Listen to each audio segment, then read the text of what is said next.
L'heure aux femmes.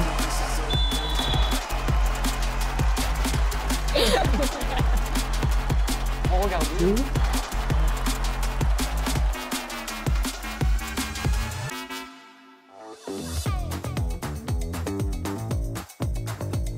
Oui, bien sûr. De nos jours, en plus, il y a plein de sportifs qui mettent leur carrière en parenthèse le temps d'accoucher, de revenir en forme, etc. Donc ça existe de plus en plus. Donc oui, je serais prête à le faire. Et toi? C'est différent là. Moi, c'est différent.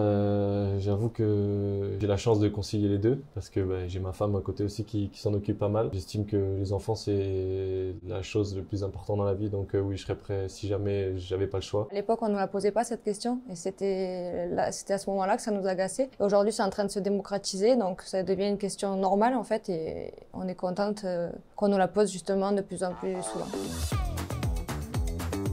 Ce qui nous dérange le plus, c'est la comparaison systématique avec les garçons. Pour nous, il y a le football qui est pratiqué par les hommes et le football qui est pratiqué par les femmes et on en a marre d'être sans arrêt comparés puisque c'est impossible, on n'arrivera jamais à rivaliser parce qu'intrinsèquement, on n'a pas le corps qu'il faut comme les garçons, les mêmes aptitudes physiques, etc. Donc, ce sera jamais le même sport et on aimerait que les gens, en fait, ils le comprennent et qu'ils jugent notre performance en comparant, s'ils veulent comparer à travers des équipes féminines, mais voilà, qu'ils arrêtent de nous opposer parce que on est dans le même club et il y a les filles et les garçons, on est tous ensemble vers le même objectif.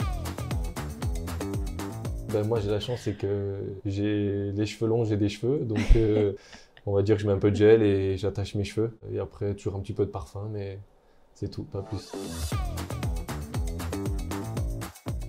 La chance qu'on a eue, c'est que moi, de toutes mes années de centre de formation, c'était vraiment scolairement, il faut réussir. On entendait tout le temps, il faut savoir ce que tu veux faire après. Le foot, on ne sait pas si on pourra en vivre, etc.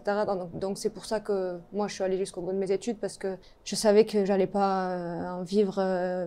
J'en vis, mais voilà, c'est pas comme les garçons. Donc, et puis après l'après-carrière, il n'y avait pas assez de ressources financières pour pouvoir s'appuyer que sur ça. Donc ouais, c'est vrai que nous, on a cette chance par rapport aux garçons. On a vachement été formatés comme ça, faire des études et essayer d'assurer un bagage rapidement pour après se concentrer au foot. Comme tu le dis, on n'y pense pas vraiment en fait, parce que nous, on est pris dans le fait de jouer et pour l'instant, c'est vrai qu'on n'y pense pas trop. Après, c'est une question où il faut s'y pencher.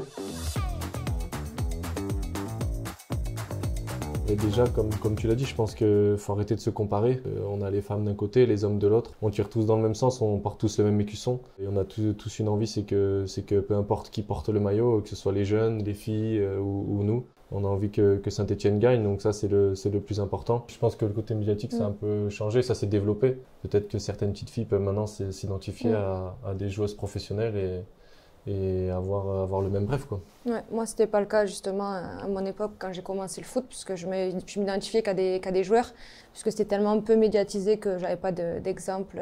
Il y en avait, mais voilà, les premiers exemples qui me revenaient en tête, c'était des joueurs de foot masculin. Donc voilà, je pense qu'aujourd'hui, c'est différent. Les filles arrivent à s'identifier d'abord à des joueuses féminines, et ça, c'est bien pour le développement du foot féminin. On n'avance pas assez vite. Mais on avance. Tu vas pas faire de différence entre du football féminin et du football masculin. Si t'es passionné, tu regardes les deux.